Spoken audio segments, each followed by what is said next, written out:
أجمل مع الله تحلو الحياة، وقلبي إليه تبتل صياما دعاء الصلاة.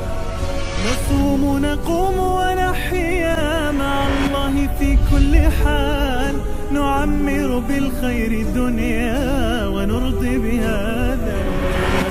نصوم نقوم. بسم الله الرحمن الرحيم، الحمد لله رب العالمين، وصل اللهم وسلم وبارك على سيدنا محمد وعلى آله وصحبه أجمعين. أهلا بكم أعزائي المشاهدين إلى هذا البرنامج الجديد، برنامج نطل فيه عليكم في شهر رمضان المبارك، برنامج قرار. ما هو القرار الذي نريد أن نتخذه كل يوم في هذه الأيام العظيمة؟ بل ما هو أول قرار نريد أن نأخذه في أول يوم من أيام هذا الشهر العظيم لتكون حياتنا مع الله أجمل؟ حياتي مع الله أجمل، حياتي مع الله، وقلبي إليه تبتل صياما دعاء صلاة. ما هو أفضل شيء نبدأ فيه هذا الموسم العظيم؟ يا أيها الذين آمنوا، يا أيها الذين آمنوا توبوا إلى الله،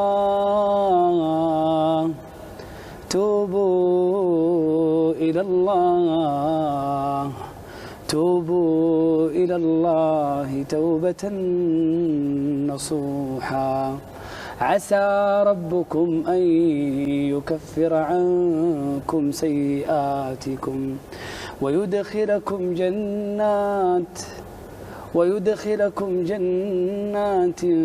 تجري من تحتها الأنهار، يوم لا يخزي الله النبي والذين آمنوا معه، نورهم يسعى بين أيديهم وبأيمانهم، يقولون ربنا أتمم لنا نورنا واغفر لنا إنك على كل شيء قدير. وتوبوا إلى الله جميعا، وتوبوا إلى الله جميعا أيها المؤمنون لعلكم تفلحون. في أجمل من إنك تستقبل شهر التوبة بغير التوبة. الله، هذا شهر التائبين. الله عز وجل أصلا جعل رمضان من أجل أن نتطهر، من أجل أن نتوب، من أجل أن نجدد علاقتنا به. الله جعل هذا الموسم العظيم من أجل أن تكفر السيئات وتبدل إلى حسنات وترفع الدرجات. رمضان من أجل أن نتوب، من أجل أن نتقي الله عز وجل، من أجل أن نقرب من الله جل في علاه، نعيش حياة النقاء، حياة الطهر. كيف نتوب طيب؟ تجدد علاقتك بالله وتجعل هدفك في هذا الشهر العظيم أن تفعل الخيرات وتترك المنكرات وتعيش بكل أحاسيسك ومشاعرك لله سبحانه وتعالى، أنفاسك لله، أوقاتك لله، سمعك لله، بصرك لله. تقول يا الله، تبدأ هذا الشهر الكريم من بدايته وأنت منكسر متذلل خاضع خاشع لله، تريد ما عند الله وترجو رحمة الله سبحانه وتعالى. في أول ليلة من ليالي رمضان ينادي منادي: يا باقي الخير أقبل، يا من تريد الجنة، يا من تريد مغفرة الذنوب، يا من تريد محبة الله، يا باقي الخير أقبل ويا باقي الشر أقصر. أذكر في ليلة من ليالي رمضان السنين الماضية يخبرني أحد المشايخ إمام مسجد، يقول: كنت في أول ليلة من ليالي رمضان أقرأ القرآن، وإذ بشاب يأتيني بعد قراءة لكتاب الله ولكلام الله يسمع هذا القرآن عبر مكبرات الصوت، يقول لي: يا شيخ، أنا كنت مار بالشارع بسيارتي اللي مليانة ما يغضب الله من المنكرات والمخدرات، يقول فسمعتك تقرأ قول الله عز وجل فلا تحسبن الله غافلا عما يعمل الظالمون. نعم. يا شيخ أنا تائب إلى الله من أول ليلة من ليالي رمضان. يا سلام. لا تتخلون عني، لا تتركوني، أبغى أعيش حياتكم هذه، حياة النقاء، حياة الجمال، حياة الأنس بالله. يقول الشيخ قلت له إذا ما تشيلك الأرض تشيلك عيوننا. يا سلام. يقول فانضم إلى صفوف المصلين وأصبح من الصائمين من القائمين من القانتين من المستغفرين حتى ليلة 27 من رمضان وجدته أمه في تلك الليلة ميت في فراشه. لا حول.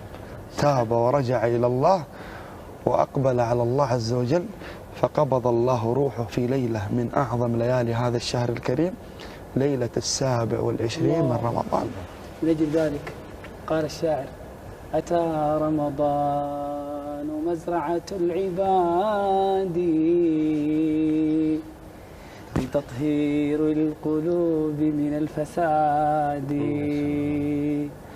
أتى رمضان فاقبل يا أخيا إلى الرحمن واتبع النبي، فهذا شهر صوم فاغتنمه وحث السير للجنات سعيا. فكم من صائم قد غاب عنا فهل من عبرة إن كنت حيا، تزود بالفضائل واغتنمها، كفى ذنبا وإسرافا وغيا، كفى ذنبا وإسرافا وغيا. يقول أنا طحت في الذنوب ثم رجعت، يعني استغفرت ثم رجعت، استغفرت ثم رجعت، عايش صراع نفسي ولا أريد أن أخدع نفسي وأخدع الناس. أنا أقول ولو تفعل ما تفعل استغفر الله سبحانه وتعالى وعد إليه، والله لن تلقى سوى الله سبحانه وتعالى. طيب قبل العودة كنت تتكلم تقول توبة النصوحة، توب إلى الله. التوبة النصوحة، التوبة النصوحة أن تجدد العلاقة مع الله سبحانه وتعالى، وأن تخلص التوبة إلى الله عز وجل، وأن تترك جميع الذنوب، وأن تندم على ما فعلت، وأن تعزم على الثبات على هذه التوبة. يعني إقلاع وندم، إقلاع وندم وعزيمة على عدم الرجوع إلى هذه الذنوب والمعاصي، وكذلك ترد المظالم إلى حقوقها وإلى أهلها. أقلع وندم وأيضا عزم أن لا يعود لكنه عاد، يرجع ويتوب، فإن الله سبحانه وتعالى يقول: ومن يعمل سوءا أو يظلم نفسه ثم يستغفر الله يجد الله غفورا رحيما. الله سبحانه وتعالى يقول: فقلت استغفروا ربكم إنه كان غفارا. وإن عظمت الذنوب، لأنه ممكن ييأس يا شيخ. جاء رجل إلى الرسول صلى الله عليه وسلم فقال: يا رسول الله أذنبت. قال له: استغفر. فذهب ثم عاد مرة أخرى قال: أذنبت. فقال له النبي صلى الله عليه وسلم: استغفر. الله. ثم جاء في الثالثة: يا رسول الله أذنبت. قال: استغفر. فقال: إلى متى؟ يعني إلى متى؟ يعني أنا كل ما خطاء. نعم. قال: إلى متى هذا الرجل للرسول صلى الله عليه وسلم؟ إلى متى أنا كل ما أجي لك أقول لك أذنبت تقول لي استغفر؟ إلى متى؟ اسمعوا ماذا قال له النبي صلى الله عليه وسلم. قال: إن الله لا يمل حتى تملوا. الله لا يمل من استغفارك وتوبتك حتى تمل أنت. فرمضان فرصة عظيمة أنك تبدأ حياة مشرقة، حياة منيرة بطاعة الله سبحانه وتعالى. ثم الشيء الجميل في التوبة هو إتباع السيئات حسنات. إنك تبت، أقلعت، ندمت، عزمت إنك ما تعود، ابدأ وأقبل على الطاعات. علامة قبول التوبة يعني تعطيني مؤشرات مثلا أني أنا فعلا يا جماعة اقتربت من هذا الحيز. والله يا شيخ علي يقول أحد السلف من علامات صدق التوبة إسبال الدمعة، الله أكبر، وارتياد المساجد. تبغى تعرف إن هذا الإنسان بدأ صح؟ شوفوا إذا ذكر الله عز وجل تجد عينه تدمع، وشوف حاله مع المسجد. إنسان كان ما يصلي الآن بعد ما تاب ورجع إلى الله تجده قبل الأذان في المسجد، ويبعد عن الشغلات اللي تذكرها في الماضي. نعم، من صدق التائب أنه يترك كل شيء يذكره بالماضي. من أجل ذلك يا شيخ علي أنا أقول لنفسي: يا ذا الذي ما كفاه الذنب في رجب حتى عصى ربه شهر شعبان، لقد أضلك شهر الصوم بعدهم فلا تصيره أيضا شهر عصيان. واتل القرآن واتل القرآن وسبح فيه مجتهدا، فإنه شهر تسبيح وقرآن، فإنه شهر تسبيح وقرآن. لنتخذ القرار لنتوب مع الله مع دخول شهر التوبة والغفران شهر رمضان لتكون حياتنا مع الله أجمل. اللهم يا تواب يا رحيم، اللهم يا لطيف يا ودود، تب علينا أجمعين، اغفر لنا ذنوبنا كلها دقها وجلها، أولها وآخرها، سرها وعلانيتها يا رب العالمين. اغفر لنا ما قدمنا وما أخرنا، وما أسررنا وما أعلنا، وما أنت أعلم به منا، أنت المقدم وأنت المؤخر، لا إله إلا أنت. نتوب نذوب اشتياقا إلى الله في كل آن، فلا شيء أحلى مذاقا كدمع يريح الجنان.